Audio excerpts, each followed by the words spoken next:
Well, hello again and welcome to another episode of the Hyperion Adventures Podcast. I'm Tom. As always, I'm with my gorgeous, super smart, and the most wonderful Disney mom I know, my wife and co-host, Michelle. Oh, thank you, sweetie. And thank you for the amazing breakfast in bed. Mickey waffles. Woo woo. Hi, everybody. Not gloating or anything, but no, yes, I know. It was a happy Mickey Waffles Mother's Day this morning. I made Mickey Waffles for Michelle and served her breakfast in bed, and that was a lot of fun. Wishing all of you, all the mothers out there, a very, very happy Mother's Day today. To my mom, Patty, who really inspired Disney within me, took me to Disneyland when I was young, took me to see Star Wars for the first time, really is kind of the backing behind my love for Disney and Star Wars. Thank you very much. Just such a wonderful lady. She is. To Michelle's mother, Rita, very happy Mother's Day to her as well. To other mothers in my family, to Joyce, to Heidi, to all you moms out there, happy Mother's Day. Right. And to my dear sisters as well, happy Mother's Day.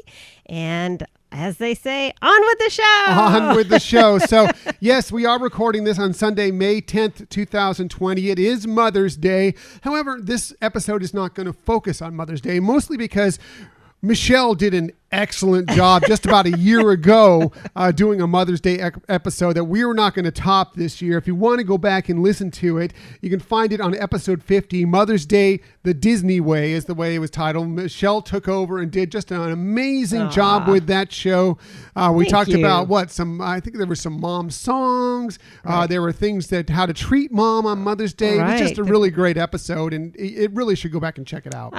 You're sweet. Thank you. And it was a lot of fun to do. And so didn't want to try to, replicate the same thing. Figured we'd mix it up a little bit. And I think because of our yearning to get back to the parks, we've been talking a lot about things like food and that kind of, as getting prepped for that, kind of inspired us on today's topic. Yeah, well, we also know that you love some of our 5 favorite lists. And we also like to incorporate you within our show. And I know whenever we give feelers out there for people to chime in on what their 5 favorite things are, what their favorite are.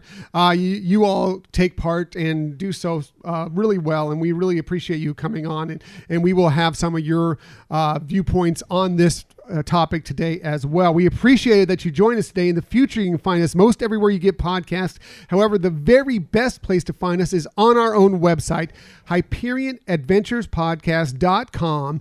And while you're there, why don't you just take a second and sign up for the newsletter? You will be so happy you did. Let me tell you, it's a very fun and quirky newsletter that Tom puts together each week. And it's funky. It's funky too, yes. And it gives you some premiere preview information and some fun things and some more details about what we talk about here. And it's just our way of interacting with you. Yeah, mostly we try and, share what our shows have been, the most recent show, the show that was prior to that, what we have coming up. We reach out if we want some input on the show like we got for this one as well.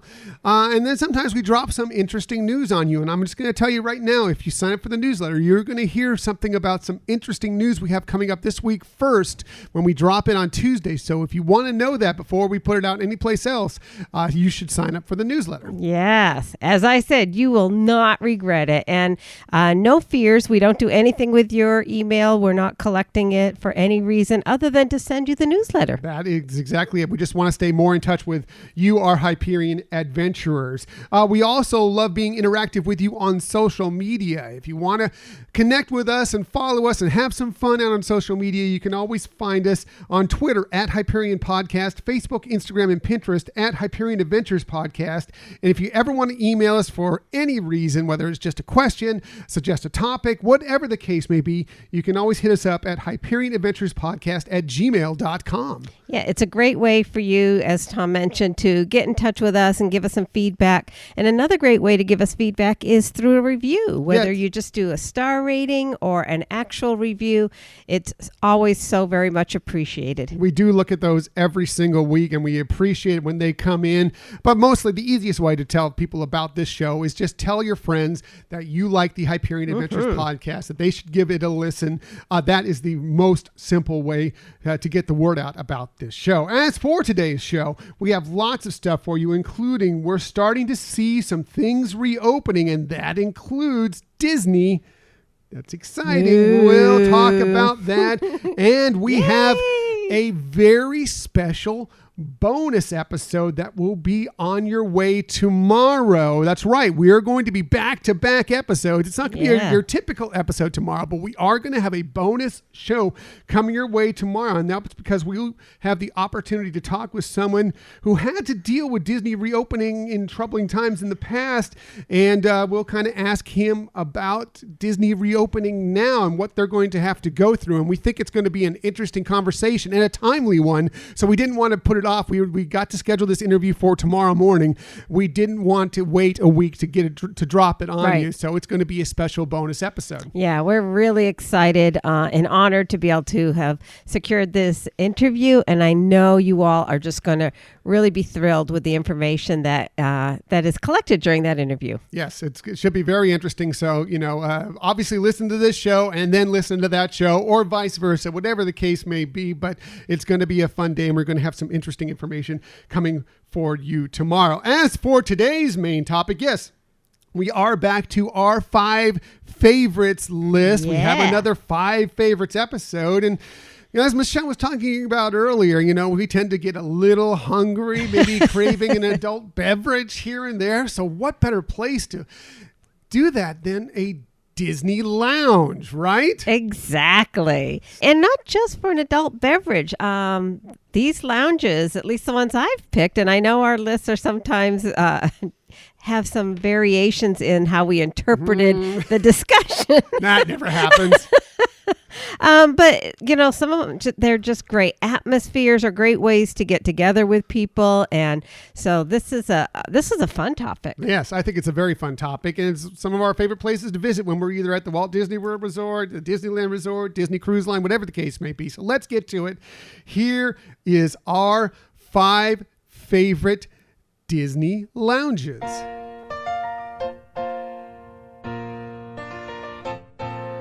Making your way in the world today takes everything you've got. Taking a break from all your worries sure could help a lot. Wouldn't you like to get away? Sometimes you want to go where everybody knows your name, and they're always glad you came. Be where you can see troubles are all the same. You want to go where everybody knows your name. All right. I mean, honestly, of course, if you're thinking about a lounge, which is technically a bar, what's the first most famous bar you think of? Well, it's got to be the Cheers. That's right. It's where friends come together, which is exactly appropriate for this topic today. And don't we all think of Disney as the place where everybody knows your name? I mean, gosh, if you're wearing one of those buttons that has your name on there for happy birthday or whatever, everybody's telling you happy birthday to you. So that's kind of the way we feel about it. So I think that was kind of the perfect song to go into this one. Good job, sweetie. Hope you enjoyed that. I know when I was recording, I'm like, oh, it's such a nice song. I forgot how good this theme song is. It's so good. Anyway, let's get to our main topic, our 5 favorite Disney lounges. We always start this with Michelle. One, because she has she's just a wonderful Disney mom. She's really smart, intelligent, loves her Disney lounges, but also she has the most interesting lists. So let's get right to it. Here is Michelle's number 5 favorite Disney lounge. Oh my gosh, so kind. So big news here is I actually this time stuck to 5. Wow. No A's, no B's, no C's, just 5 lounges. That is big news. But the other thing that we wanted to be able to share with you today too, and when we're talking about these lounges, is highlighting a special moment we had at each of these locations. So we're kind of adding that element to this discussion of our 5 days. Maybe even what our favorite drink or food to order there is as well, just to kind of expand a little bit on, not just to name the actual lounge itself. Right. Although that would be fun too, but it'd be a very short episode. Boring. All right. So my number 5, and I would suspect it's going to be on yours as well, but is the Lamplight Lounge at Disney California Adventure Park. It is a bit higher on my list, but yes, it is on my list. That's correct. All right. Well, it has that fabulous Pixar theming. What's really nice too is they have an inside and an outside area. The inside seating just has so much great memorabilia or just kitschy things about each of the movies, the Pixar movies. So I really like that concept art that they have in there. And the outside, the external seating really gives you a perfect waterside view of Pixar Pier Land. I think you'd agree with that. Yeah, it's spectacular. I mean, if you're willing to wait to get a waterside table, it's well worth it. Yeah. And the thing about the Lamplight Lounge is, yes, they have the regular restaurant there that you can go in and dine in, but they also have kind of an outer area that is separate from that, where they have kind of smaller plates and cocktails that you can go to as well. So you can pick and choose how you want to approach the Lamplight Lounge. Right. It did make our 5 favorite list for themed Disney restaurants not that long ago. Exactly. So it kind of it suits for both occasions. Right. And so they have a lot of great little side or small dishes. Our favorite, which is also included that you included, honey, on Disney Dishes blog, is the lobster nachos. I mean, if you go there, you really need to taste those. They are amazing. And personally, I like either having, they have once in a while some different craft beers in that are really great, or their Mai Tai, which is the best Mai Tai I think I can ever think of having. I just label this as pure paradise. Yeah. It really is. And this is number 2 on my list. That's how high I have it ranked, because I just love the Lamplight Lounge. Any chance I get to go there, yes, absolutely. Every time I go, lobster nachos and a Captain's Mai Tai for me. That's perfect for me. I don't know. Do you have a story to go along with it? When I was reflecting on this waterside dining, reflecting. Yeah. Shiny. I'm sorry. I got sidetracked there just thinking of this wonderful location. But, I really think the first time that we went there was my favorite. And we've gone there other times, but just the first time seeing it and experiencing it, and we were outdoors and just, again, having that fun time together, that we're in the park, we get to appreciate where we are and what we're experiencing at that time, but we're not in the midst of all the crowds, could do some people watching. That was really just phenomenal to me, and just made me want to go back more and more. Right. Yeah. The first time we went was when it was the Cove Cafe, before it had transformed into the Lamplight Lounge during the whole Pixar Pier transformation. The thing I remember about that visit is that, we didn't know how much food would come, or how big the lobster taco or lobster nachos, I should say, were. So we ordered that. We ordered like some tacos. We ordered like 3 things. Yeah, I think we ordered sliders. So much food. Plus we each had a couple of cocktails, and it was like, we just could not finish it. It was so much more food than we expected. So that was really interesting. The other thing I remember about the Lamplight Lounge and this was, I don't think it was our first time visiting as the Lamplight Lounge. It may have been, but was actually just about a year ago when we went there for our very first visit on opening weekend of Star Wars Galaxy's Edge. Right. We made a reservation for brunch at the Lamplight Lounge, because our reservation to go into Galaxy's Edge, that's when they were doing the reservation time, it was kind of the soft opening or whatever it was like at noon or something like that. So we had the morning to ourselves. So we've got a reservation at the Lamplight Lounge, did brunch at the Lamplight Lounge. I mean, I know this is more of a restaurant than the lounge thing itself, but it's amazing. The mimosa flight is spectacular. The food, I just love it. And that's my other favorite memory of the Lamplight Lounge, personally. Agreed. And you're absolutely right. And it's more unique food than what you'd see at any breakfast location or brunch location. Really nice hearty meals there. And like you mentioned with the mimosa flight, very high specialty kind of mimosas. It's just not your regular orange juice and champagne. Right. It's spectacular. I recommend it for anybody going to Disneyland. Make a reservation for brunch or just drop by. Sometimes you can just get in even just by dropping by. Right. Give it a shot because it is the best meal at that lounge for sure. Other than just going up there and getting a drink and the lobster nachos, which is just fine as well. Yes. But that just was the start of our amazing day that we had going to Star Wars Galaxy's Edge right afterwards for the very first time it was the opening weekend. It wasn't the first day it was open. It was the second day it was open, but it was just what a fantastic trip that was. So now I'm curious to your number 5. My number 5, I'm actually going out to sea for my number 5. My number 5, I had to get Disney Cruise Line in this because we're big Disney Cruise fans, obviously enough. And my favorite lounge aboard a Disney cruise ship is, because we've been on this ship so many times, it's my favorite place to go. It's the Cadillac Lounge on the Disney Wonder. It's definitely themed excellently. It's got all of this leather and dark wood. There's usually in the evenings a piano player there. Sometimes one of the bands will play there. We watched a soul duo play there this last time.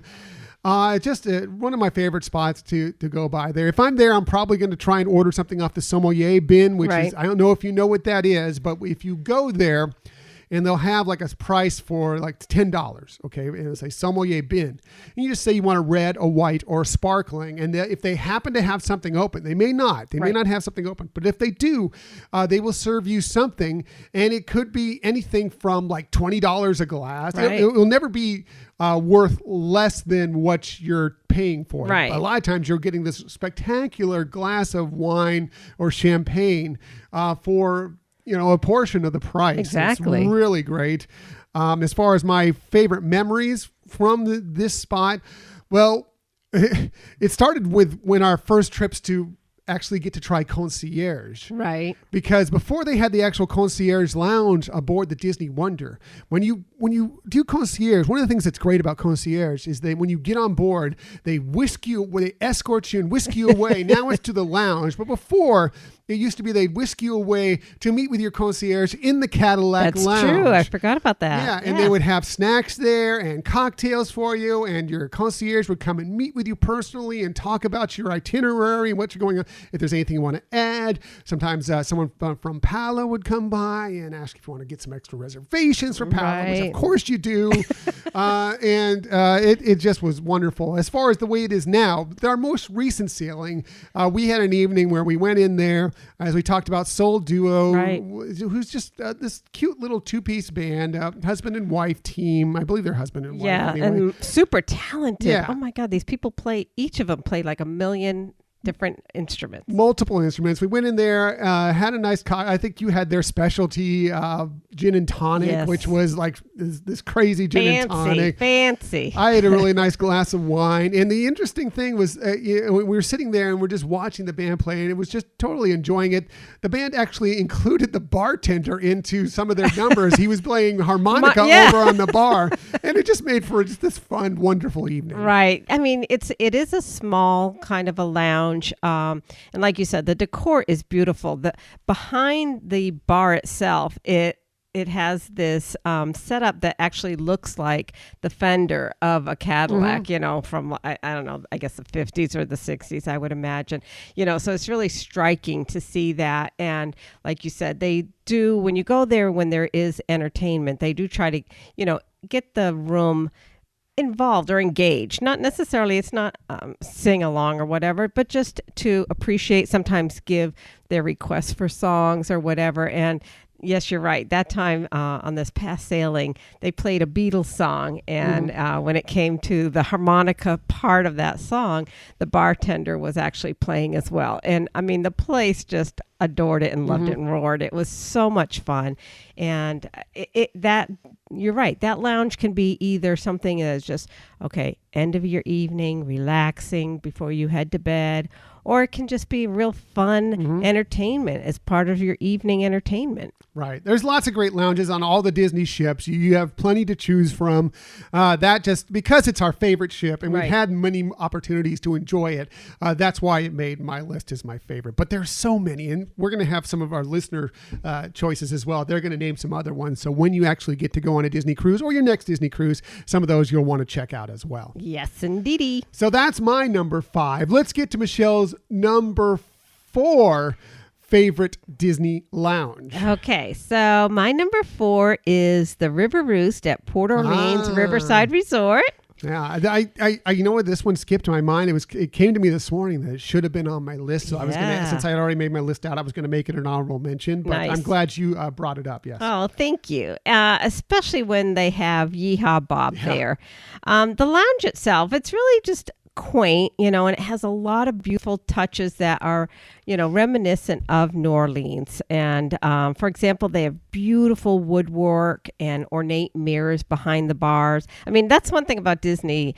They really do their back part of the bars up really nice. And this one is definitely in that class as well. So it gives you that real old time Southern charm feel to it. When the show starts, you're really in for something special. Bob is, I don't know how to even describe this show that he puts on. He is one of the liveliest, most entertaining people I've ever seen. He is so skillful at getting everyone involved in the show, whether, actually physically, because I remember you being up there on stage too, or just singing along, or funny lines. And I don't want to spoil it for anybody, that there is just a lot of fun. I mean, there's a lot of energy in that room when he's there, laughter, and it's a great family place to go. Even though it is a lounge, when he's there, it is very much a family show. So if you've never gone there, you're really missing out on a special experience. Yeah, we went there first time for me. I don't think you'd actually gone and seen him before either. Was we were invited there last June, by Rob LeBarry and his lovely wife Kim from, of course, Rob. He was on last week's episode. He's from the Jedi Temple Archives podcast. He brought us there. He'd kind of known what it was about. We were experienced it for the first time, and we just had such a great we just have a great time always with them, just in general, but that show is amazing. And yes, Michelle was a part of it as well. Everybody takes a part in the show, but maybe he focused a little more on me than a couple other people. And if I can never, you should go hit up Rob at JTA Podcast on Twitter, or Jedi Temple Archives Podcast on other social media.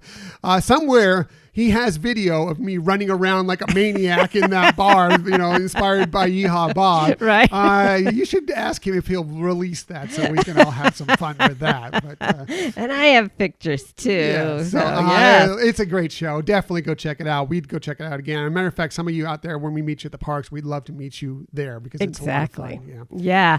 And in fact, that was going to be, that is my, most memorable experience there, because it was, like you said, with great friends that we adore. We can't thank them enough for introducing us to this unique entertainment.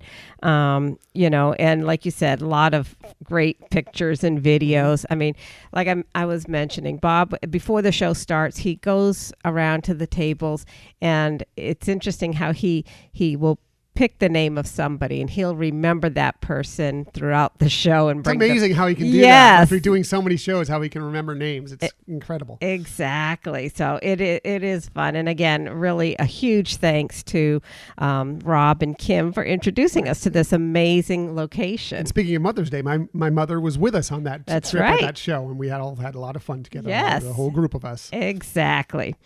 So I didn't eat there because we had already had other plans, but I, when looking at their menu, wish I had some space because they have a great signature dessert called the hummingbird cake. It's a pineapple banana cake soaked with the Bayou spiced rum. It has roasted pecans, cream cheese frosting. I mean, right? Who wouldn't want that? Yeah, sounds pretty good to me. And they also have a Southern fish and chips, and that's cornmeal battered Southern catfish served with Cajun steak fries.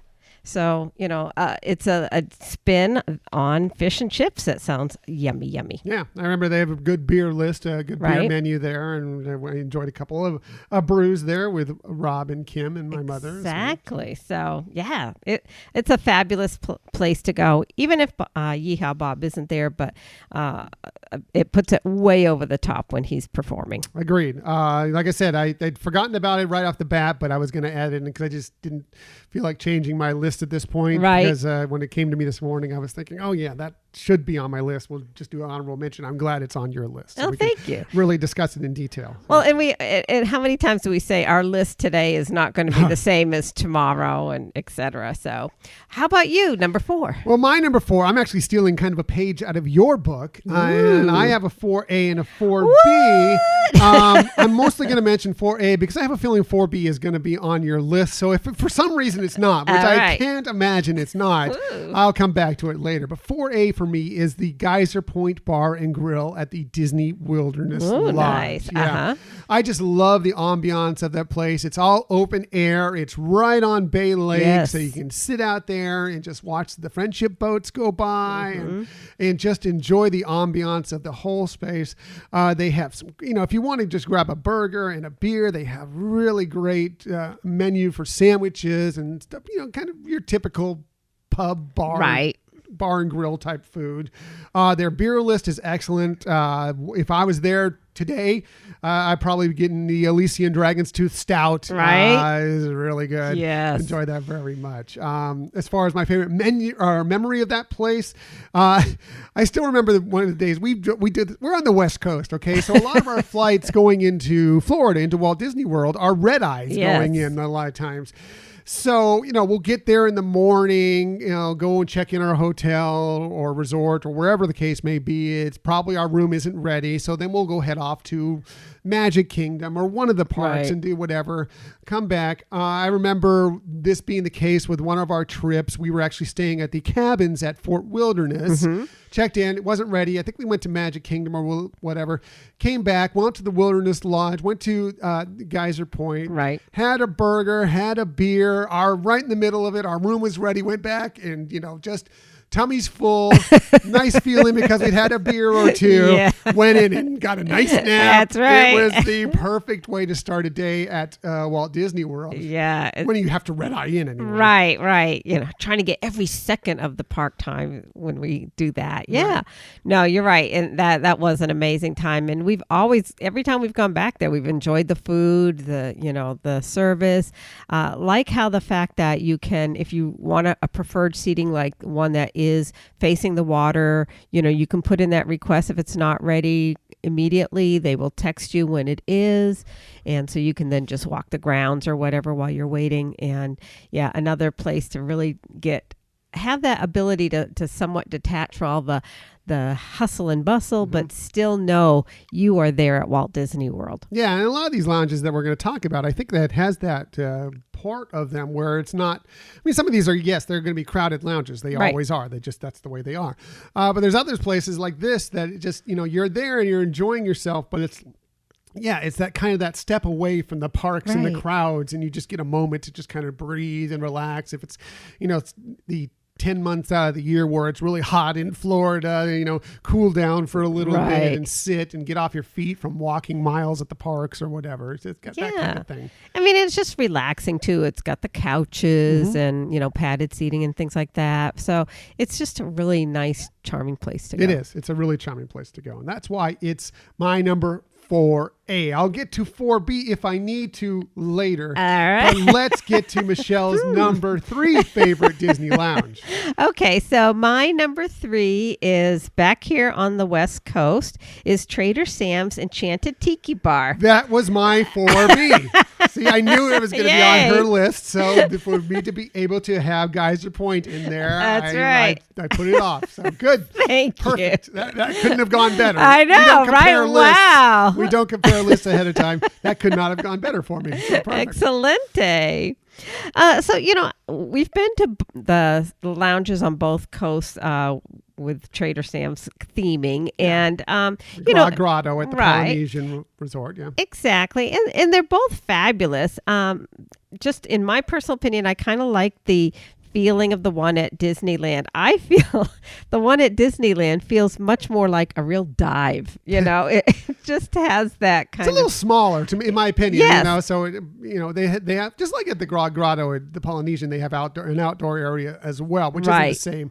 But the inside is a little smaller at the Disneyland Hotel. Exactly. Yeah. It feels like it's something that's been there for years and years and years. And Which it has. Yeah, but not as many years as it looks like, Right, But you do know it's Disney and you're at the Disneyland Hotel. And so how much more fun could that be? And like you mentioned, if you can't get indoors, the outdoors, they have different types of seating. So they have immediately outdoor.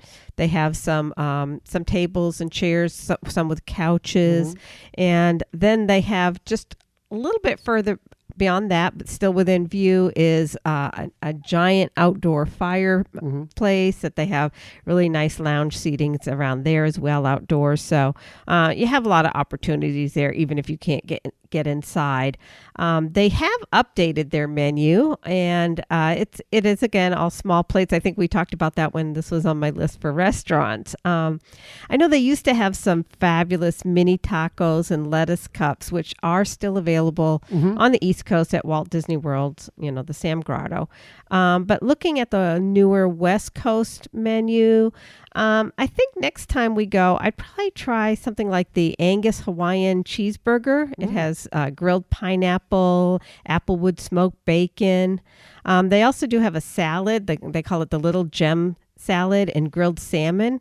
And it has candied macadamia nuts, avocado, and their vinaigrette is Pog-based vinaigrette. You know what that is? That's pomegranate. Oh, no, that's palm. No, What's it's passion, orange, and guava. That's right. That's what Pog is. I was thinking of palm. Yeah, So- you're right. That's what Pog is. Yeah. Have you ever been to Hawaii? And I that's know good like stuff. some of the airlines used to pass that out in little juice cups along the route there. But that seems so fun there. They do have some really creative cocktails. I mean, such a variety of cocktails. And yet, most every time I go, I get the tiki rum. You got to say enough tikis. You got to make sure you get them all in there. That's right. That's true. And so, that has obviously rum, cream of coconut, pineapple juices, orange, but it also has cinnamon nut and nutmeg on top of it. So it has that, a very tropical taste to it, but it is unique with the additional seasoning there. So, and I think if I'm not mistaken, you like the hippopotami. The hippopotami. Yeah. It's either that. It's one of the two. I'm either getting the tiki rum or Right. the hippopotami. Again, got to get it right. The tiki rum. Exactly. Yes. And so my most memorable experience there was actually a time that we went with several family members together. There was actually, I think there was like 8 of us all together.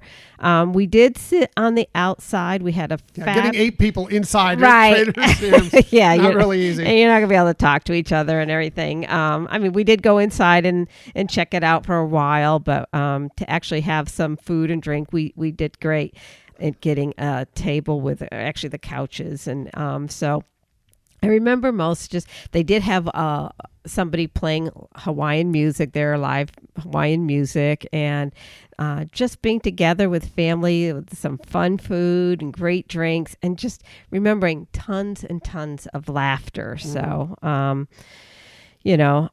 if you ever get a chance to go there, inside is definitely the more enjoyable seating location, but you can really have a great time no matter where you're sitting at that restaurant. Exactly. Yes, the experience of the enchantedness of it is from the inside. So if you get the chance, do try and get inside. However, yes, it's really nice to sit outside. It's pleasant, especially if they have a performer out. We just had a person playing ukulele and guitar, that Polynesian kind of feel to it. Exactly. It just made for a really nice evening. So that's great. Yeah. And when I'm there, I like the panko crusted long beans with the togarashi aioli. That's at Disneyland. Love that. And yes, the chicken lettuce cups with the hoisin ginger sauce. It's That's at the Grotto over at Right. the Polynesian Resort as well. Love that as well. So good stuff. And my memory would have been the same as yours, was when we were there with family. Yeah. And just had a great time. Chris and Joyce, who've been on here with their boys, and Yep. your mom was there. And so it was just a lot of fun. A lot of fun for sure. So that was my 4B, Michelle's number 3. My number Yeah, 3. your number 3.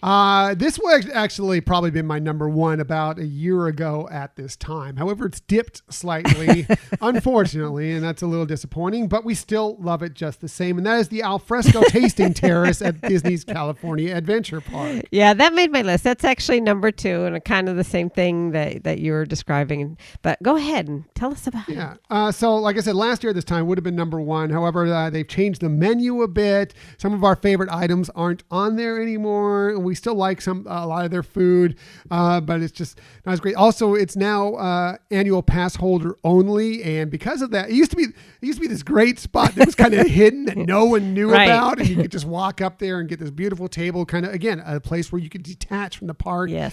But now they've announced it as annual pass holder only, and Disneyland happens to be annual pass holder driven. Yes. It's a little tougher to get into now. So, I mean, we still have had success doing Right. it, but it's not the same as it used to be. So that's why it dipped a little bit on my list. Still number 3, but it dipped a little bit. But my favorite memory, of course, was our first time ever visiting there. And it really was a special event.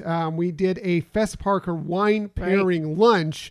Where we actually met, and he was been on the show, about 6 months ago, maybe a little bit more. Eli Right. Parker, Yes. who is the guy who he's Fess Parker's son for one, and he, along with his sister, runs the Fess Parker Winery. We did this wonderful pairing menu. I think it was 5 courses with wine and everything. We loved it so much.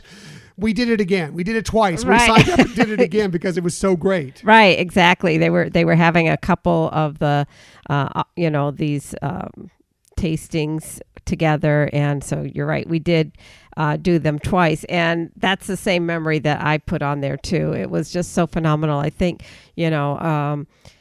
having that experience, and certainly they brought out much more special, small plates to pair with their wines, but it was amazing. And then not realizing it was going to be Fess Parker's son there, you know, and then how just amazingly comfortable talking to him was. He came around to every table to get people's input of the wines and to share some information about it. And, he just seemed like the most real down-to-earth, family relatable person. So we just had the best time there. And some other great times we've had there was when we've kind of showcased it to some of our friends and family. Like we were just talking about Chris and Joyce and my mother, and we've brought them up there so they can experience it because they'd never done it before. Exactly. And then just this last fall recently, again, Rob LeBerry and Kim, they'd visited Disneyland for the first time, and we brought them up there. They'd never experienced it before. So just kind of that,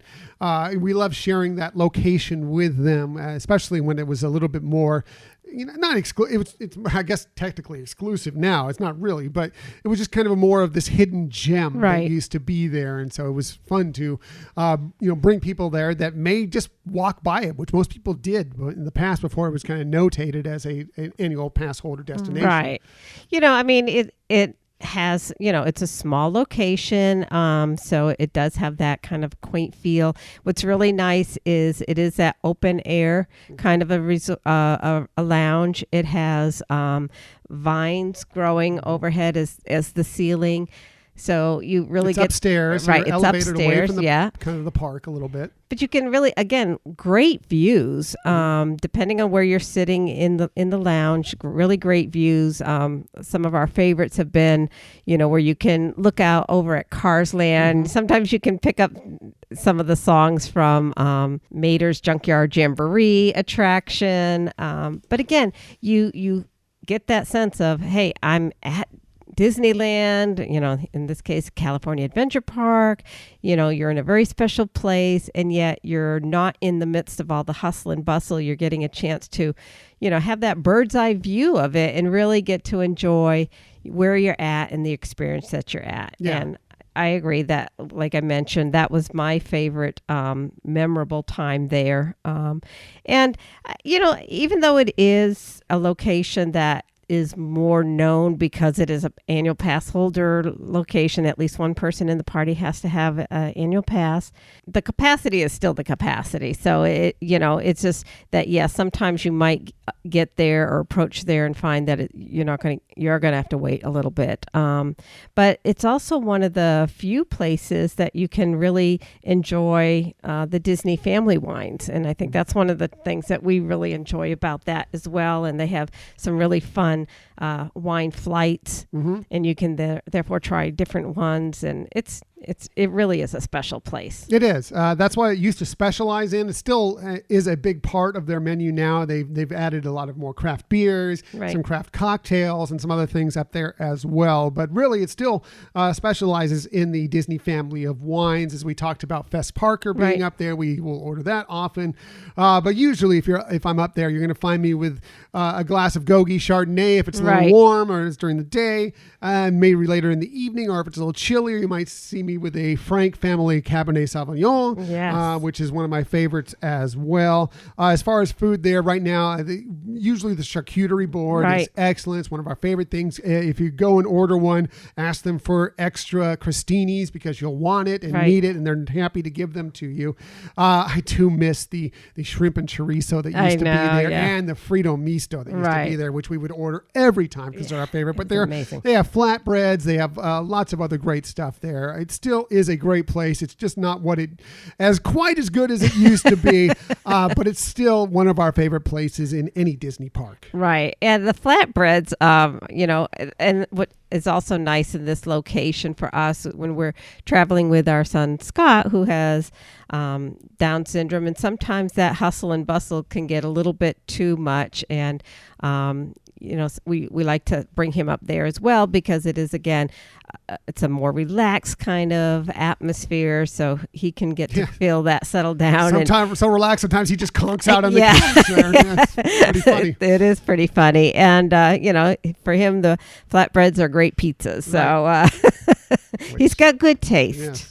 It's pizza. He's all about the pizza. He's all about the pizza, yes. So wonderful place. I agree with you. It would have been probably much higher up, although it did make number 2 for me. So let's hear your number 2. Well, my number 2 we already talked about. It's the Lamplight Lounge at Disney California Adventure Park. Again, give me a Mai Tai, Captain's Mai Tai, and lobster nachos, and I'm happy. So we've already gone through not only our number 3s, but our number 2s as well. So I'm suspecting our number 1s are tied. Let's see. Let's get to it. Here is Michelle's number 1 Disney Lounge. Well, I have to give it to Top of the World Lounge at Bay Lake. Well. Yes, you're in sync. Very much. Of course. So if you're a DVC member, you probably have heard about this lounge. It is available for members who are staying on Disney property. So it is right at the top of that resort of Bay Lake Tower. And first of all, amazing views of Magic Kingdom, and just like panoramic, stunning views. And some of the things like inside the bar, they have this, again, I've been talking about what's behind the actual bar, seating area, but they have a spectacular monorail mural, and it goes the whole length of the room, and it's so impressive, and you just feel you're in a special place. They have all different types of seating. So they have regular little tables and chairs. They have the high top tables and chairs, obviously at the bar. And what we tend to have fun if it's available. They have one location that has like a padded bench and little tables, but it's behind curtains. Yeah, you can slide them closed if you want. Right. A private room. Yeah. And so, but it's front and center. It's not like you're in this back place, but it's really just kind of fun. You feel kind of special, like, oh, we have the VIP lounge here, but it's a first come first basis getting that, so you don't make a reservation for that. So it is a lounge that's also very family friendly. At the time the fireworks are about to start, they let people know. They can put the reserve table thing on your table, so you can actually go outdoors and watch the fireworks live with the music piped in, and it just is amazing. Right. Well, it just feels exclusive, which, really it is. Right. Because there's just, not most of the guests that are at the Walt Disney World Resort can go there. You have to be a DVC member, as you said, that is actually staying on site at one of the resorts at the time to be able to go in there. There's, as you said, there's no better view of the Magic Kingdom fireworks from outside of the park itself. Just so good. And, it's just this cool place. My favorite memory, obviously the first time we ever went up there and got to experience, we had just become DVC members not that long ago. It was our first time getting to check this out. And it's like, wow, this is so special. This is just for us or whatever. But my other favorite memory is, again, and keeps coming up. It's funny. It was the first time we ever met Rob and Kim. Right. Again, Rob LeBerry from the Jedi Temple Archives podcast. First time we ever met them in person. We've been chatting with them, many times, texting, talking through social media, whatever. We'd become quick friends. But this was the first time we'd ever met them in person. We went up there and we went into that little private room. As a matter of fact, it was available.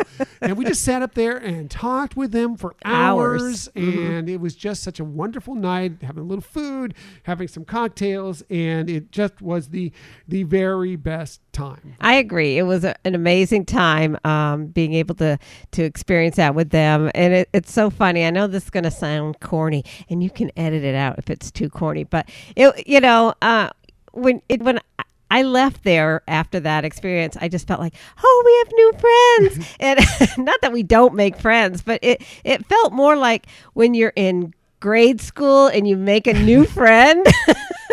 It was that giddiness kind of new friendship. And so it may have been the alcohol too. Yeah. But anyways, it is great. That was a very fond memory.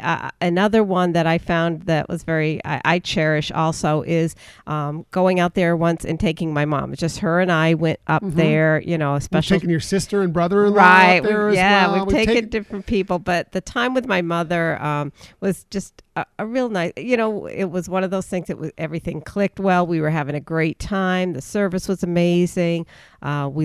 She was very impressed and loved the fireworks, and we enjoyed some 7-layer cake together too, which was just, it's just a fun time. It is actually one of our favorite things to do, is to bring people in there who have not had the chance to experience it before. Again, it is kind of exclusive to be able to go up there. And that's another thing about it also, the exclusivity of it, because not only, yes, you can't get going out there unless you're staying on property and you're a DVC member, but you have to go in, you have to check in down below the elevators. They push a special button to let you go up there. It just feels so, like, oh, you're so special. Yeah. It's just kind of nice about it. If you're ever out of the Walt Disney World Resort when we are, we would love to experience it with you. So hit us up. We're out there all the time.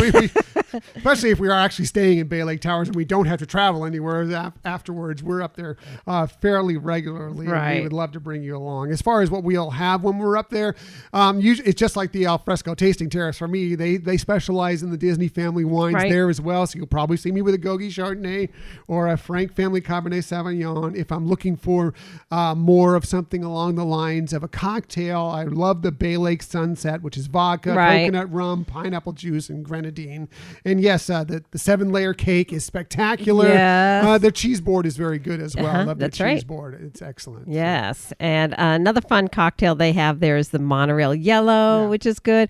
But they also have really fun non-alcoholic mocktails that are also fun and enjoyable. It's not this, even though a lot of these are lounges, but they know that they service families. Right. So they have plenty of food and drink available for the young ones as well. The younglings. Yes, the younglings. You're right. It is, again, the small plates are what they feature there, and the exclusivity of it is really neat. I know that the last time we were out there was at the holidays, and there are just a few days in the year, like 3 or 4, that are super exclusive, and they are only available to people staying in Bay Lake Tower. And we were actually very lucky to be there on that. It's like that felt really special too, on a really exclusive time. But yeah, having that exclusivity makes it even that much more special. I agree with you on that. It's kind of, again, it just adds to that extra feeling about it. And again, we would love to meet you up there sometime, and you're at the Walt Disney World Resort. Hit us up on social media. If you see that we're, in the parks or whatever, and we can work out a time in between. Usually our schedules are pretty busy, but if we can figure out a time when we can all get up there together, we would love to meet you out there. And that is one of our favorite spots to do it. Exactly. Yeah. So those are our 5 favorite Disney lounges. We have some honorable mentions, I'm sure. Do you have any honorable mentions? No.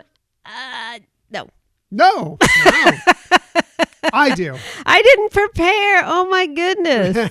I have many honorable mentions because there are so many other great lounges that deserve to probably be on the list. That is true. So I'm going to run through a few of these, and then we have some from some of you who contacted us either through email or social media or whatever the case may be.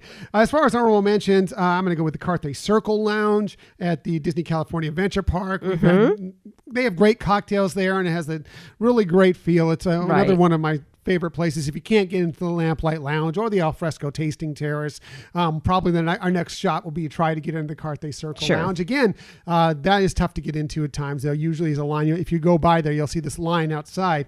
Wonder what that line is for. Sometimes it's waiting for a character. A lot of times it's waiting to get inside the Carthay Circle Lounge.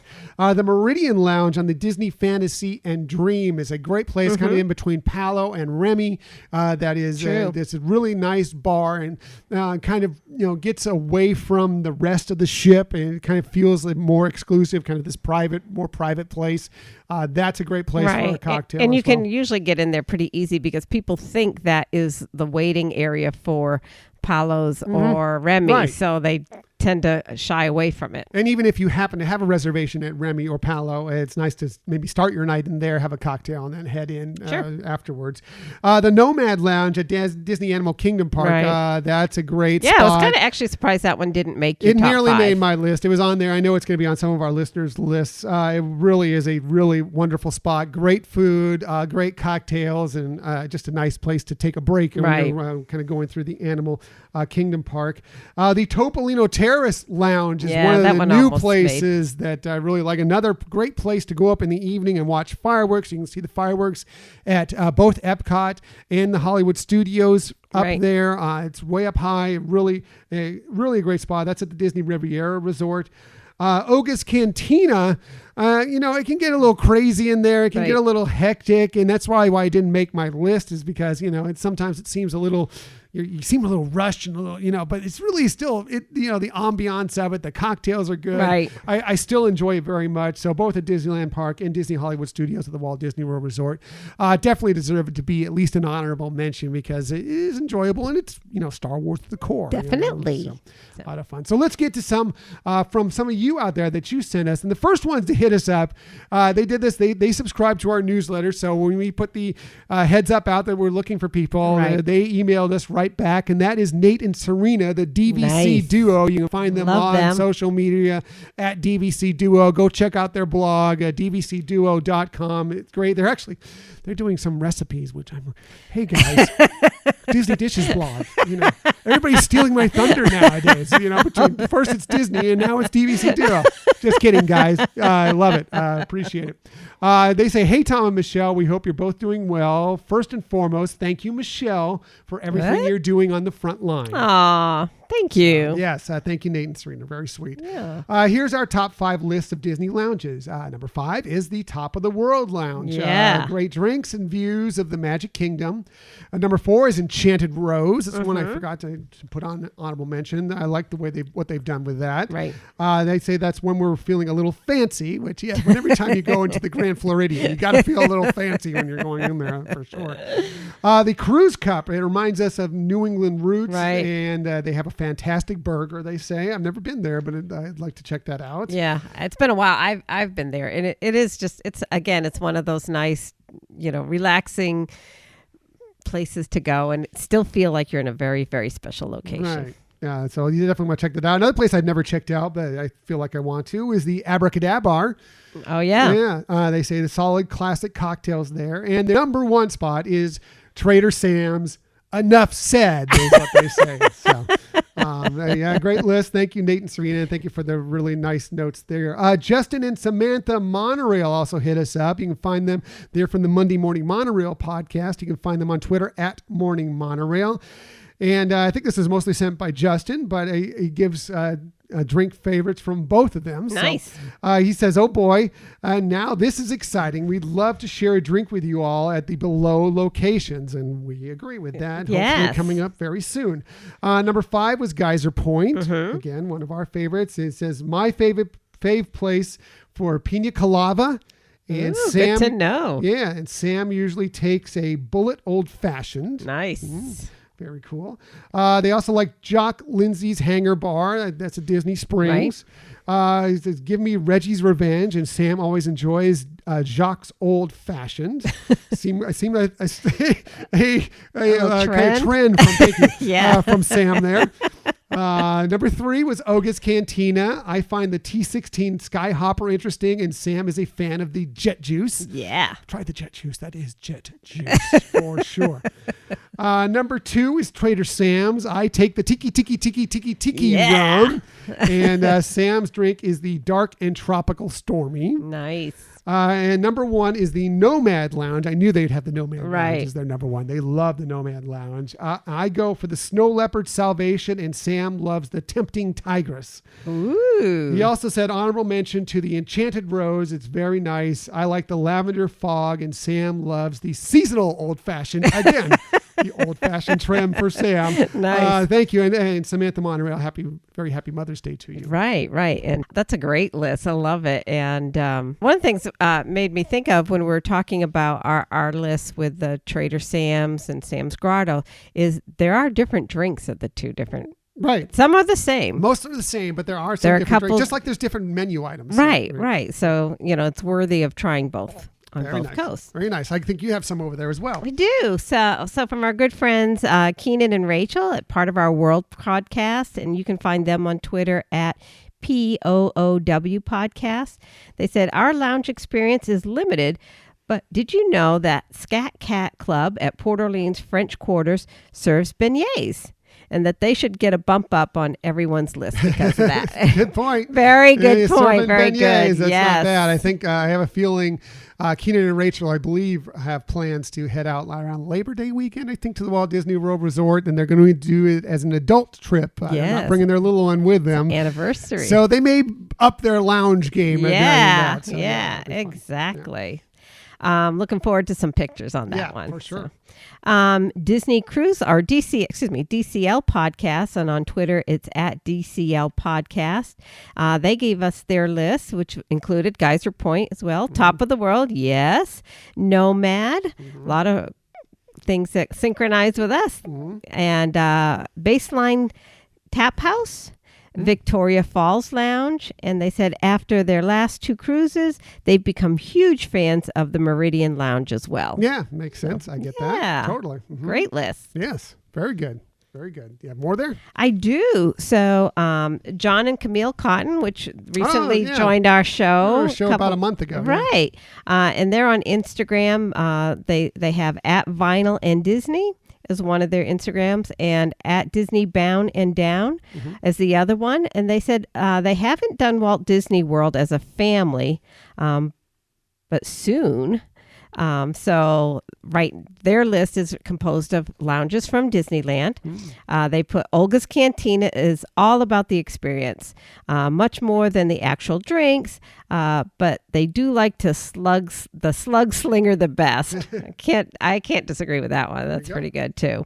And it said not really a lounge, but we spend most of the time at the Tasting Terrace. Yeah, the Alfresco Tasting Terrace. right. I consider it a lounge. That's right. It is my number 3. Ditto. They said either in the afternoons to get a break or in the evenings before they head back to their hotel. They like to mix up what they get, but their recent favorite was the triple IPA. Ooh. So very good. They love dinner or drinks at the Lamplight Lounge.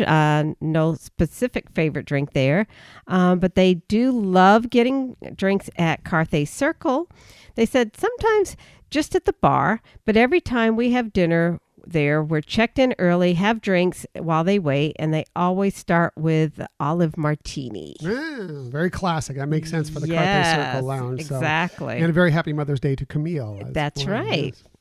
So, all right. So over on my list, I have a few more here. DCL Duo, who hit us up on Twitter. You can find them at DCL Duo, different than DVC Duo, just as, different. But right. They've been really nice to us as well. They like, shocking, their list is mostly from Disney Cruise Line. That makes sense, yes. right? Skyline is their one yeah. of them. Meridian, again, what we mentioned before. The Cove Cafe, of course, with Yes. great for just a really nice cup of coffee or for a cocktail as Right. well. Yep.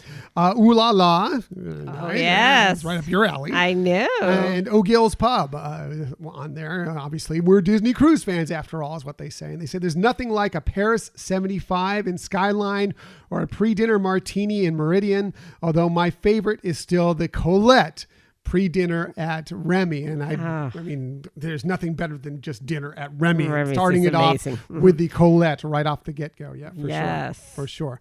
Adam, who is from the Mouse and More podcast, hit us up. You can find him on Twitter at the Mouse and More. He says Carthay Circle Lounge. Mm-hmm. The lounge at Steakhouse 55. That's interesting. We've been there just kind Right. of waiting to go do, I think we did tea at Steakhouse. Exactly. And we were talking about, wow, this looks like a great place. We should go hit it up sometime.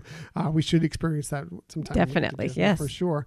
Nomad Lounge, again, on there. Bellevue at Boardwalk is one yes. of them on the list. The lobby of Jambo to relax after the Boma Coma, which I get. That's at the Animal Kingdom Lodge. The Tune-In Lounge at 50s Prime Time. Right. Baseline Tap House, again, Nice. being mentioned. Right. He says, nothing specific, just want all the food because I'm hungry. And that's the way we always are on Yes. this show. So I get it, Adam. You have a couple more? I do. So Frank Cardillo, our great friend, hey, who's Frank. with Theme Park Thursday with Dillo's Diz, and he can be found at Frank M Cardillo and at Dillo Diz. He said did Baseline Tap House for the first time in January and loved it. Didn't think he would because change. Yeah. Frank's not big on change. Right. And he also says that Trader Sam's and Hangar Bar is where it's at for him right now. Yeah. I guess those are places where I would like to be Exactly. anytime. So I get that completely. Yeah. Yes. I got a couple more here. WDW Owner on Twitter can be found at WDW Owner. Didn't know we're followed by the owner. Of I know, WDW. right? That's awesome. So they said, our favorite lounge or bar is Currents on the Dream and Fantasy. Nothing like sitting out on the deck with a drink at sunset or at night with the warm breeze. Plus, the ship looks beautiful with all the lights on at night. So true. That is It's just true. really nice to sit out there with the kind of, it's cooled down enough, especially if you're in the Caribbean. It could be really hot during the day, but when the evening time comes, Yes. you get the breezes. It's just really pleasant out there. And I mean, it's just one of the things why we love Disney Cruise so much is you're just so at calm out at sea. Right, It's just so exactly. nice. And whether it's out there or on your balcony or whatever the case may be. So Right. it's a great choice. And as we've mentioned on Disney Cruise, there's a lot of things going on all the time. So it's not just kind of like, just sit around all the time. But there is those It can moments be whatever you that- want it to be. can be. But there are those moments that you can really stop and reflect at what you're doing and have a wonderful time. And again, know that you're surrounded by a lot of fun things. That's one of the best. I mean, when you go to the Disney parks, you're mostly going and you're hitting the parks. It can be kind of crazy. It can be a Disney cruise. It can be, you can have a lot of activities. They have them going on all the time if you want. You can also have that if you want it to just be peaceful, sitting by the pool, sitting on your balcony, watching the ocean go by. It can totally be that or somewhere in between, which is usually where we find ourselves. Right, exactly. So, and lastly here, Amanda, who can be found at Twitter at AmandaK_data.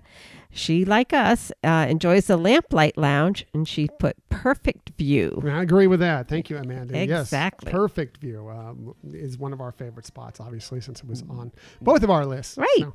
So that's our list of our 5 favorite Disney lounges and some of yours. If you didn't hit us up yet, please email us, hit us up on social media, and we'll share them on a future show. But more importantly, we're looking forward to joining you the next time we get out at a Disney park at one of these spectacular lounges. I couldn't agree more. Sometimes you wanna go where everybody knows your name.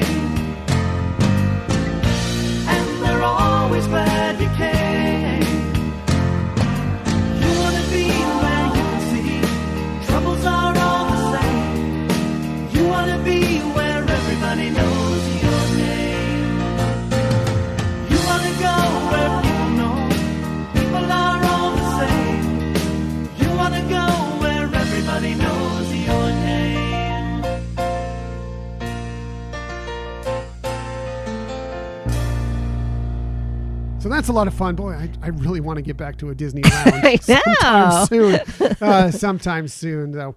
Let's get to our Disney stories of the week. This week, they were interesting in that a lot of it had to do with Disney starting to maybe possibly working towards reopening. And more specifically, we're starting to see a break in the clouds because the first of the Disney parks is actually opening this week. This straight from the Disney Parks blog. Shanghai Disneyland will be reopening to the public on Monday, May 11th. When you're listening to this, it's probably already open. Right. So, it'll be really interesting to hear about that. Yeah. They did have a media day already. Oh, I did not know that. That's yes. good. I'm just back from that. I know. I wish. They just flew us out there and back one day. No, and you can find it on YouTube for sure. So some of the things that I noticed about that is, that they are starting obviously with limiting the amount of guests to about 30% capacity. I actually read that they're doing less than that. They're going to ramp up to 30%, which is like the goal. From the story I read, it said that it says typically the park has around 80,000 visitors per day, but the government has mandated Disney operate at 30% capacity, or about 24,000 visitors. The park will actually operate well below that capacity and then kind of ramp up to 30% over the next several weeks is what they're talking about. Okay, that makes sense. And obviously it's a reservation kind of a situation right now for that. Yeah, just because you have an annual pass or whatever, you still need to either make a reservation or buy a ticket of that day. And I guess the first day sold out really quickly. Right, sure. That was no surprise there. So some of the things I wouldn't say that there was anything unexpected, but just to share what was there is the entry and attraction queues have designated, instead of having designated stand areas, they actually have designated do not stand. So they have blocks saying do not stand here, and that's how they, designate the social distancing. Right. And the seating on the attractions is also designated. They obviously are going to let families together sit together, but only those people can sit together. Then you have to have spaces. If it's an attraction with different rows, like Pirates of the Caribbean, they will fill every other row for right now. So that's kind of how they're also accommodating the distancing. They do have hand sanitizers at the exits of all the attractions because they do know people are, touching those common areas. The restaurants, rather than taking out 50% of the seating, they are trying it out with leaving the current table seatings there and just designating which tables are not to be used. Right. So like if it's a quick service and you're picking up your food and going to a table, there are tables that you need to avoid for right now. They are going to have people doing frequent wipe downs of high touch points, including, the queue rails and even trash cans. We saw that when we were on our recent cruise, that there was somebody constantly wiping down handrails and doorknobs. So we saw that in action already, and they did a great job. So they are also limiting the number of guests in stores. So like some of the attractions, they exit into a store. So if that store is at capacity, they'll have a different exit route until it gets to where they can handle more people coming in there. And so right now, rather than having the character meet and greets, they'll have throughout the day multiple times, like these little floats. So it kind of looks like a mini parade, a small parade, not Minnie Mouse parade, but a small parade, with a couple floats with the characters. It did look like you're kind of closer than a regular big parade production, where the characters may be very high in the air. Here they're closer to eye level, so helping the kids really get to still see their favorite characters. And obviously the cast members are there to help assist maintaining social distancing, whether it's using signs to remind people or actually pointing to locations. Interestingly, they're using 1 meter, which is about half of what our social distancing currently here is. So it did look like it was still going to obviously be a great experience to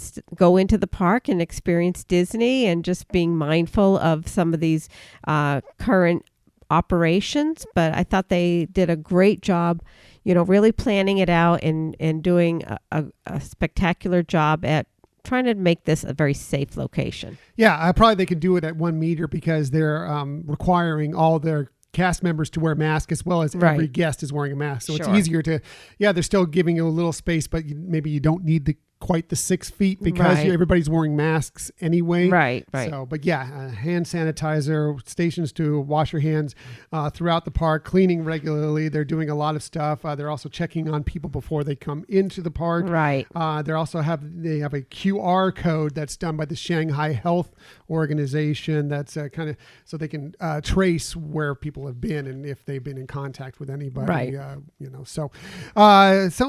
Obviously this is a view into what we may see coming in the Disney parks, and we're actually going to be talking a lot more about that on tomorrow's bonus episode. Yes. So stay tuned for that. Very impressive a guest tomorrow. Yes, and we'll talk more about that in just a second here. As far as the good news, it keeps coming as far as reopening. The key piece of the Walt Disney World Resort will also be reopening this month. Again, from the Disney Parks blog, a phased reopening of Disney Springs will begin on May 20th. Following the guidance of government and health officials, a limited number of shopping and dining experiences that are owned by third-party operating participants will begin to open during the initial phase.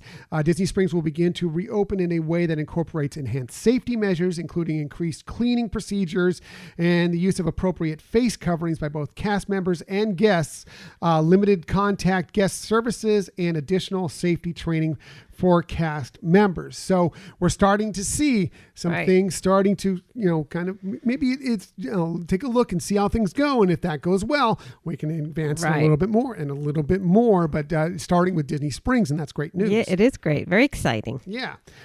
So during the initial opening phase, Disney Springs will have limitations on capacity, parking, and operating hours. They'll have additional protocols and procedures that may be announced closer to the opening date. So you maybe keep an eye on the Disney Parks blog, listen to us, and we'll kind of share it with you if we hear anything. So they say, please check DisneySprings.com as we get closer to May 20th for the most current information on operating hours, locations, and safety procedures. Obviously the rest of the Walt Disney World Resort is still closed, including the theme parks and the hotels. But again, this is a good sign that we're moving in the right direction. Hopefully, that's all we can do right now is hope. That's right. And it's like you said, it's just really exciting, and it's very intriguing on how the company is actually approaching this. Yes. So that's it for the Disney stories of the week. Finally, we're getting some good news out there. And that's, obviously we've had some good news here and there breaking through from Disney, but this so far, what we heard this week is good news for hopefully the future. At least they're seeing a break in the clouds. That is good. I think we're all happy about that. Well, hopefully everything goes well. So we never leave every week without giving you some sort of tip that might help you on that eventual next vacation, whether it be to the Walt Disney World Resort, the Disneyland Resort, eventually Disney Cruise Line, Run Disney. We're going to get back to all those soon. We're hopeful. And we never, we always go first with Michelle. One, because she's the best Disney mom in the world. You're so at least in my opinion. But she also has the very best tip. So let's get to it. Here's Michelle's tip of the week. You're so kind. Thank you. All right. Well, my tip relates to your arrival date if you're going to one of the parks, one of the resorts for a vacation, for a multi-day vacation. And so let's say that your first day, you're not really planning to use that day as a park day. Maybe you're arriving later on in the day and you just don't feel like you're going to get the value from that. So just a couple little ideas of things to do. And I know we've done episodes before about what you can do outside the park, but just some little things here. And here's a little hack that I've done. even using Magical Express. So they typically take you to the resort that you're going to be staying at. But if you've already arranged where they're picking up your luggage from the airport and you don't have any other carry-on luggage, maybe just your backpack or something like that, you could ask them to take you to a different resort, either one that you want to try out, that this way you're not having to arrange multiple types of transportation to, or maybe you might want to go to one of the monorail resorts and then be able to do some hotel hopping very easily through the monorail. And then at the end of your time, you can just go back to the Magic Kingdom entrance where all the buses are and take a bus to your resort to check in.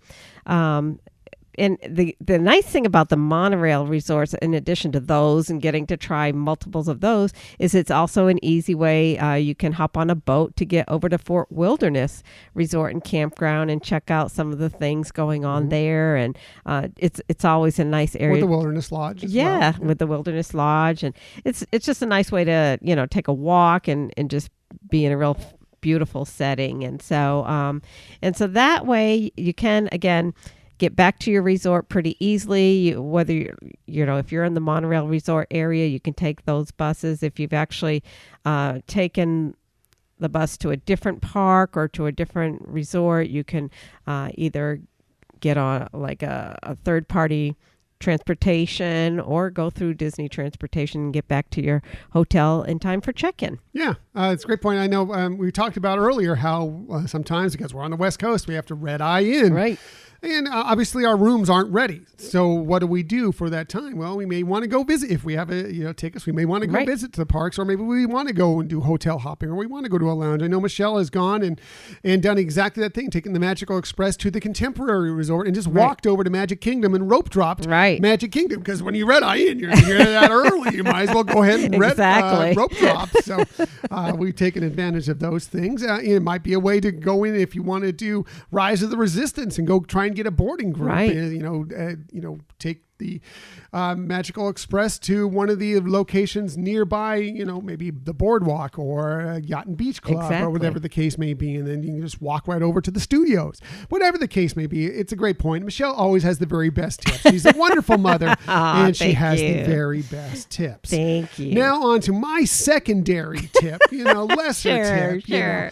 My tip is going back to the Disney lounges, and specifically both of our number one pick for Disney lounges. Right. That is the Top of the World Lounge. Now, there's interesting timing when you want to go to the Top of the World Lounge because most people are focused on the fireworks that are up there. Because as we talked about, there are great views of the fireworks from Magic Kingdom. They pipe the music in. It's a spectacular view. It's a great place to watch the fireworks. So it gets very crowded around fireworks time. Tough to find a table. It's standing room only usually at that point. Right. So you have a couple of choices that you can do if you want to still visit the Top of the World Lounge and enjoy it, get a table, whatever the case may be. The first is they usually open at 6. Usually it's 6 o'clock. You can show up there within the first hour or so. You usually will find a table there. If you're in there within the first hour, you can order, you can have some cocktails or whatever. However, if the fireworks at like 9 o'clock, which a lot of times they are, or sometimes 9:30, whatever the case may be, you're going to be sitting there for at least a couple hours eating food, having cocktails or whatever, which can, if you have a big group, that might be fine, but sometimes it's like, wow, when are the fireworks ever going to get here? So instead, what I would suggest to do is to go ahead and just have your fun at the parks or in your resort or whatever. Show up there a little bit prior to fireworks and go up and just go out. And you can, if you have time, go to the bar, get a cocktail or whatever, and then go out and enjoy the fireworks and then come back in because I'm telling you, after the fireworks are done, that place starts to clear out. They're still open for a good few hours afterwards. Yes. Like most of the lounges around, they're open into the wee hours of the evening. They're still open. It clears out. You can get a table much more easily after the fireworks are done. It really is the best way to approach it. Get in there, get a cocktail, get a glass of wine, get the 7-layer chocolate cake, cap off your evening after the fireworks. And that's my tip, is to just That's kind of the best way to approach it, especially if you're staying at either the Contemporary or, well, obviously you're DVC members, so you're probably staying at Bay Lake Towers. Sure. If you're there, it's really easy just to, you have to head down first, check in, and then head up. But still, it's the best way to do it. No, that is a great tip, and like you said, sometimes you don't want to get there that far in advance to just sit around and wait for the fireworks to happen. It's different when you're with people that you haven't seen in a while and you have a lot of time to talk. But otherwise, that is a great tip. Just, even if you don't get a drink before the fireworks, you just, head up there. Like you said, you go out to the viewing area, watch the fireworks and come in, and really then, kind of start your fun at that point is an awesome tip, because and there are other times too that you might get there and it is full just before the fireworks, and you don't want to miss out on the experience there. And like I said, sometimes right after the fireworks, it'll still be, most of the tails taken out, but most of the people will start to get their checks around that time. So if you stand and have a cocktail or beverage or whatever the case may be for a little bit, they'll start to open up for you. And it really is the best way. I mean, if you have the little ones, as long as the little ones don't mind the late hours, it's tough to have the little ones contained for 2-3 hours within waiting for the fireworks to get there. So sometimes this is the best way to approach it. So and it is still a pretty view because the lights are still on of everything over at Magic Kingdom, so it is still really a fascinating view to check out even after the fireworks. And also a lot of times if you're after the fireworks, you also get the Kiss Goodnight, which is a smaller little fireworks show that's there at the end. It's kind of a secondary fireworks show, smaller thing that happens, and you can check that out as well while you're up there. So that's it for this week. Like we said, tomorrow we have a very special bonus show coming your way. It won't be your typical show. We will not have another tip, no more Disney stories of the week. It's just going to be pretty much this interview that we're going to be doing with a special guest, and that special guest is going to be former Executive Vice President of Operations for the Walt Disney World Resort, Lee Cockrell. Now, it's interesting, he was in that position during 2001 for 9/11, which obviously is a different situation, but they also had to go through where they had to close the parks, figure out how to reopen for safety purposes, and make sure that the guests felt safe there. And that's, it's different, obviously, but he may have some insight in how Disney's going to do this because of his experience in 2001. Yes, I think you'll find it really intriguing, as we will, on more just the strategies that this great company takes to make a park safe and B, to make the guests still feel that it's a wonderful experience. So we're very honored that he is willing to be interviewed by us, and that we're going to be able to share that information with you. But he is, he obviously has held such a high level, and for like 16 years, and really he also opened up Paris Disneyland. So I think we're going to hear some really interesting aspects of that company. Right. Again, it's insight from somebody who worked within operations, headed up operations at the Walt Disney World Resort. So he kind of knows the systems that they go through for this, and he might have some insight in how Disney's approaching. And we're seeing a little bit of it now, but he might have some further insight into that. And I think it's going to be interesting. He's been on the show before. We're looking forward to bringing him on again tomorrow. Right, exactly. So as for next week, Disney Plus will soon be releasing its Wonderful World of Color episode about Walt Disney and the 1964 World's Fair. Yeah. So we thought we'd get a little jump start on that, and we're going to explore that exact same topic as well, because let's just face it, that the 64 World's Fair for Disney, for Disneyland, in Disney World for that matter, it was crucial. It was a big moment for Walt Disney, for the Disney company, and for the parks themselves. And so we're going to dive a little bit into that and how that experience went and everything before the show comes on. And you can delve it in even further when that comes on. Right, exactly. It really was a pivotal part of the expansion of Disneyland, the development of the Imagineers, etc. So a lot of great fun things to talk about with that. No question. So we appreciate that you joined us today. In the future, you can find us most everywhere you get podcasts. However, the very best place to find us is on our own website, HyperionAdventurespodcast.com. And while you're there, feel free to just sign up for the newsletter. Yes, as I mentioned, you will not regret it. It's a fun newsletter, and we love to be able to interact with you more and more. Yeah, we're just trying to find more new and different ways to be closer to all of you, our Hyperion adventurers. You could also do that by following us on social media. We're on Twitter at Hyperion Podcast, Facebook, Instagram, and Pinterest at Hyperion Adventures Podcast. And you can always email us at HyperionAdventuresPodcast@gmail.com as well. Definitely can. And we really, truly do appreciate all of you who are listening and hope you tell a friend or family member about our podcast. Please do. And if you have a little more time, a rating and a review helps us so many ways as well. So that's it. Thank you for listening to the Hyperion Adventures Podcast. We look forward to sharing some time with you again next week. Until that time, I'm Tom. I'm Michelle. And we hope that you have a magical week.